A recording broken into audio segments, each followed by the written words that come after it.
Welcome to the Mountain Chronicles, where the spirit of adventure comes alive. I'm thrilled to have you join our journey into the great outdoors. I'm Paul Piazza. I'm your guide through the wilderness and the storyteller behind the Mountain Chronicles. I hope you share in our love and appreciation of what this great world has to offer.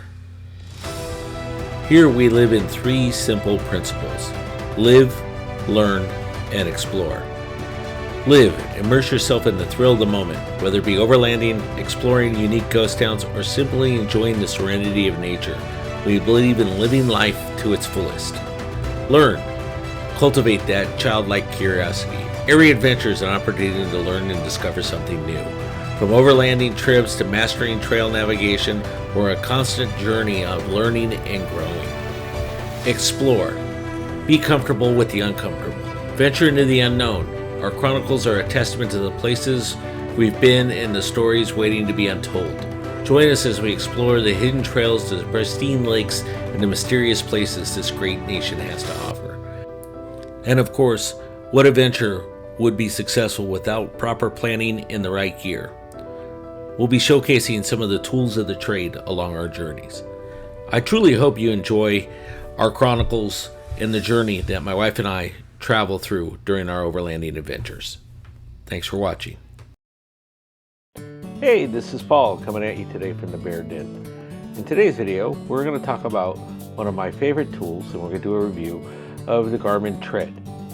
So I want to start by, I've been a long-time Garmin Overlander user for many years. I recently sold it. I wanted to do a side-by-side comparison, but I had somebody who wanted to buy it, so I sold it right away. So I thought I'd do a review of the Garmin Overlander. Now that I've used it on 1.5 trips, half trip being just around town and screwing around with it, but a full trip, and I'll tell you what I like, what I love about it, some of the benefits over the Overlander, what I miss about the Overlander, what I like about the Tread, and then we'll just do a real world example tomorrow as we drive into town. I hope you like the video. Here we go. I love where they put the turn on switch for it now. It's in the back. Really easy to hit. The new mount, which I'll show you tomorrow, is much better, or I might show you later today. So we'll go over that. So we're booting up right now. It will take a minute. One of the things I absolutely love why it's booting up is the size of the Garmin Overlander. They make it all the way up to a 10-inch, and I thought a 10-inch was a little bit too large for me. So I went with the Garmin 8-inch. Which, as you can tell by the antenna here, it has the inReach built in. So before I was using the Tread with a Garmin 66i. What I like about the 66i is it would allow me to go out and explore separately. I did give that up when I went to an all-in-one unit. I like the all-in-one unit. I had too many things on my dash. I had my Tread, my Overlander. I had my Garmin 66i, which I'll put an image up here, which I loved. And then I had, my radios and everything. I'm like, all right, I need to simplify and have less clutter on my dash. It was driving me crazy. So I did that. I went in and went through and found out where I was. So really like that, and I like how it works. So first of all, this is the dash where you start at. A couple things I did is I brought a bunch of areas into one area, and that's called tools. You can see here you can view map, so we can easily go into the map of the area, and I'll highlight out some things.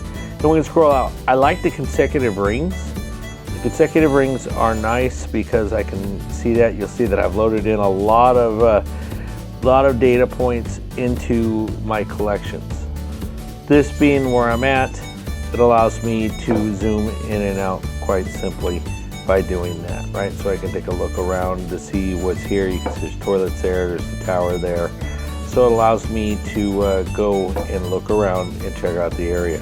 A couple other things that you can do with this is I can go in, and this wasn't offered, and it's much easier to work with in the Overlander in the Tread versus the Overlander. First of all, I can take out the topo if I want. I can download Bird's Eye. This is one of my favorite things, right? So I can see what's easy, medium, size, but most of all, what type of trails do I want to run, right? So I don't do motorcycle trails. I don't do trails for less than 50-inch vehicles. I stick to mostly off-road vehicles and those kind of trails in special vehicle destination areas. It'll also tell me what's a foot trail and what's a paid trail. I love that a lot. Also digging into layers, I can see public lands versus private lands, right? So it tells me who owns the land. That's why they're geo-gridded here. And then my collections, I can hit select all, then I can turn them on, or I could turn them off. And you can see I have a number of collections if I want to see them, right? So depending on what I want to do, I could say look at all the collections or look at none of the collections, right? Oh, sorry. Those are just some of the navigating the main screen. And then private parcels I can turn on and off, right, to see who owns the land. So now I can see who owns the land. Is it public? Is it private? Is it, who has it? So as I dig in, I can say, okay, what collections do I not want to see? I don't want to see any of them. So this turned them all off. So now I won't see any of my collections that I have. I can turn those on. I will see private and public lands. I don't care about snowmobile trails, so hopefully that's off. So, and then I can see the type of trails, as I said, in the trail difficulty. So I absolutely love that. I like the topos a lot, and there's just a map setup is easier. One of my favorite things on the map setup is this, up ahead.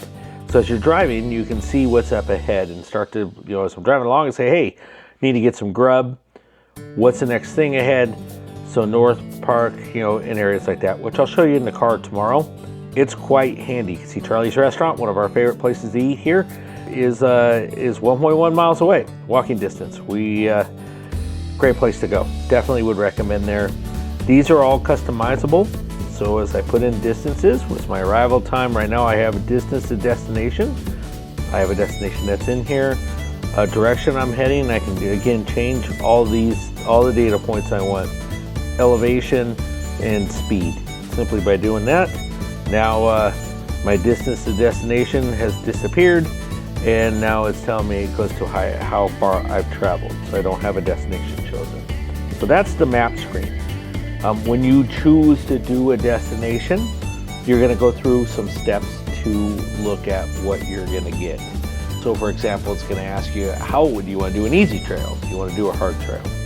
So when you set that up and look at trails, you can say, okay, what type of trails do I want to do? And I can set that up in profiles. So if I go in here, in my route planner, I can set up, okay, what do I want to do for the route? Do I want to make it easy, or do I want to make it an adventure trail? So I do like that.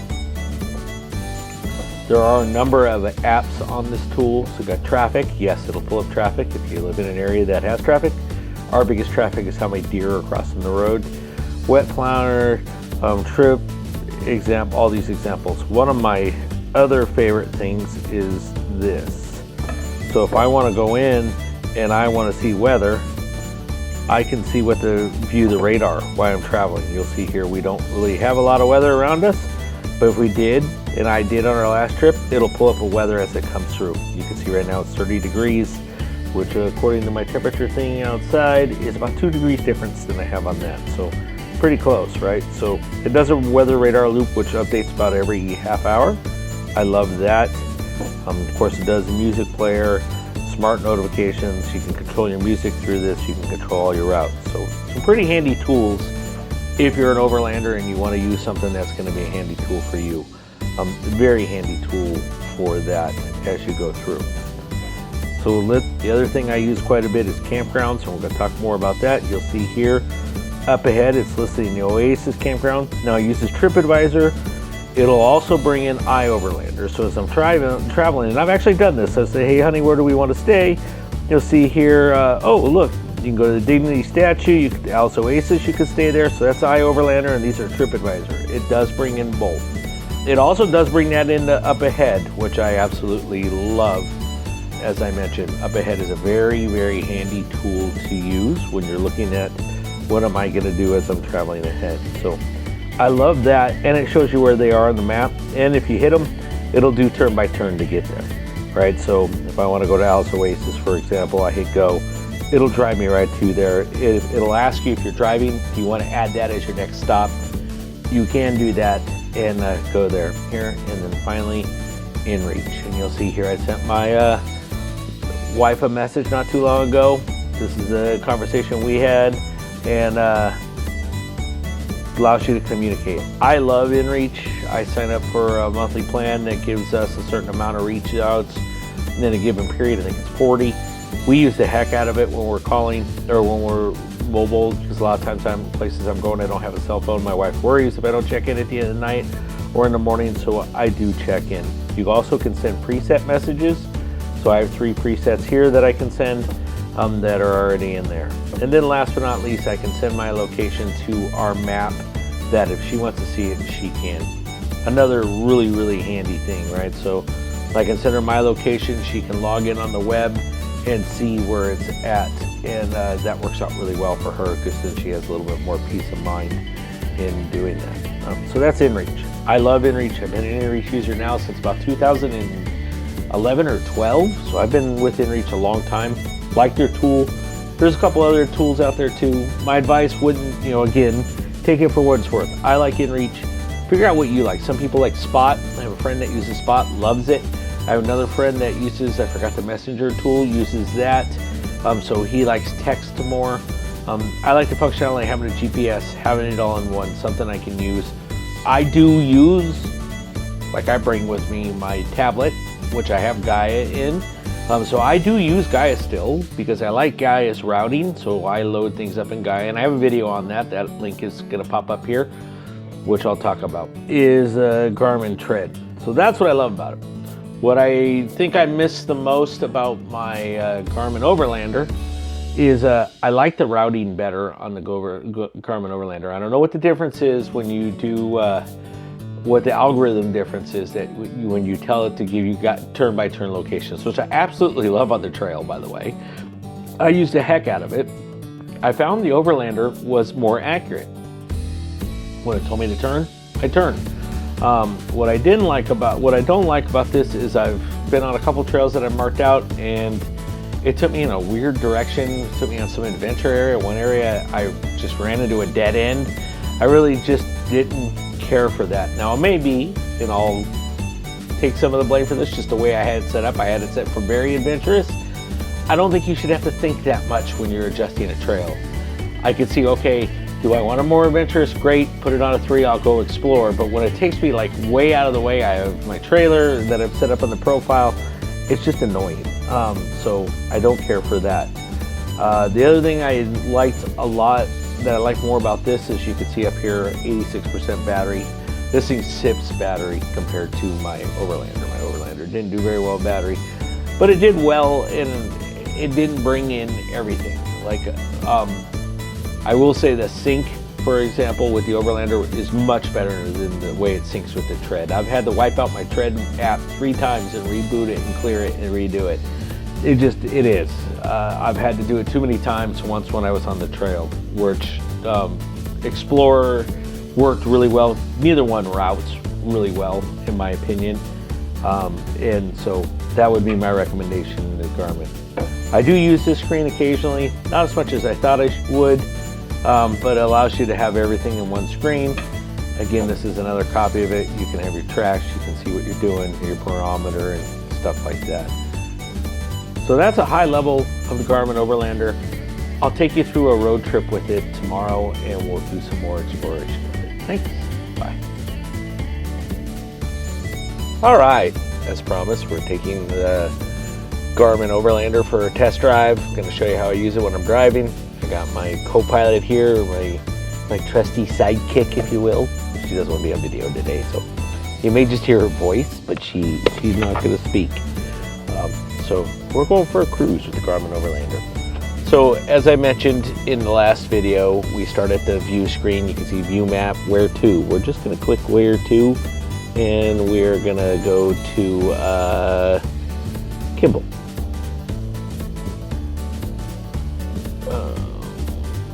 South Dakota. Oh, I put in there Kim. See, I screwed up. So let's change that. Let's go back.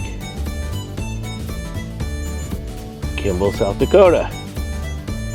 So So as you can see here, we're going to Kimball, South Dakota, and it's finding it as it tracks. It may take a second to find it as it goes through.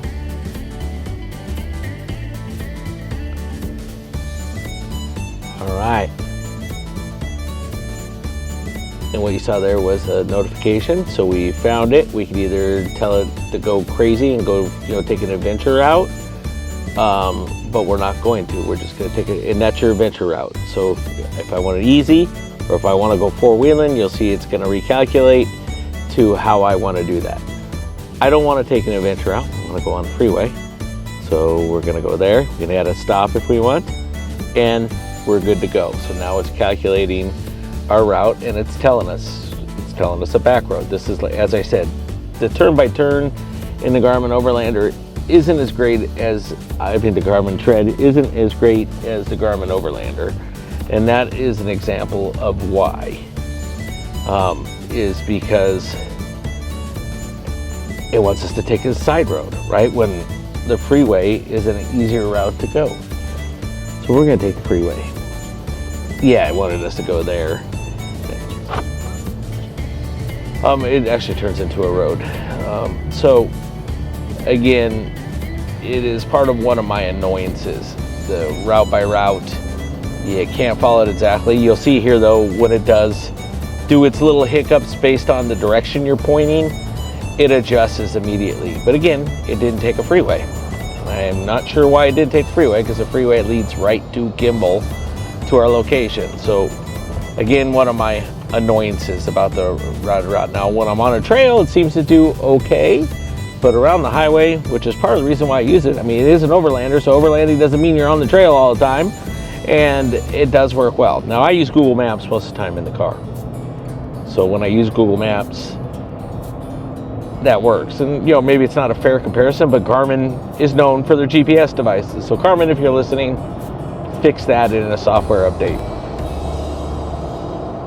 So we're heading to Kimball. Now, one of the things that you can do is, you'll see up ahead, it's given us some things that we have, and actually the Loves that you see there is where our destination is, 23 miles till we get to Loves. And that's a gas station, right? So I absolutely love this feature, because you'll see by the little symbols, we have a gas station. Clark is the first one, that's 23 miles. Then we have the original Kimball popcorn ball. I don't know what that is. That's a restaurant. And then we have Loves, and we have Club Vega, which is another restaurant, all 23 miles away. And that's the nearest food along the way, because Puckwana doesn't have anything. So I love up ahead. Turn by turn, I can live with. You'll see down on the bottom, you can see your speed. You'll see at the very bottom that just popped up is what music I have on, so I can control the music if I want. I can also turn that feature off, but I kind of like it because it just tells me what's going on. Then you'll see we're in southeast and the 22 miles to our destination. So this is what I love about the Tread. The information's all there. It's kind of how I use it. When I'm navigating on the road, I use Google Maps because, frankly, I don't trust Garmin turn-by-turn directions at this point on the road. Now, off-road, they've done okay. I've used them a few times to follow routes that we have, and they've worked really well, right? I plan in a track, I tell it to track to the track, give me turn-by-turn directions according to the track I have. That has worked exceptionally well. It's just their on-road directions pale in comparison to Google Maps, which is sad, especially for the cost of this thing. Again, you'll see on the top up there that it has the inReach antenna, so I know that I can communicate if I don't have any cell service, which happens occasionally. Doesn't happen as much since I put in the external antenna with the Wii Boost. My wife really loves that because now she can use cellular anywhere. That's cellular, big word for the morning, huh?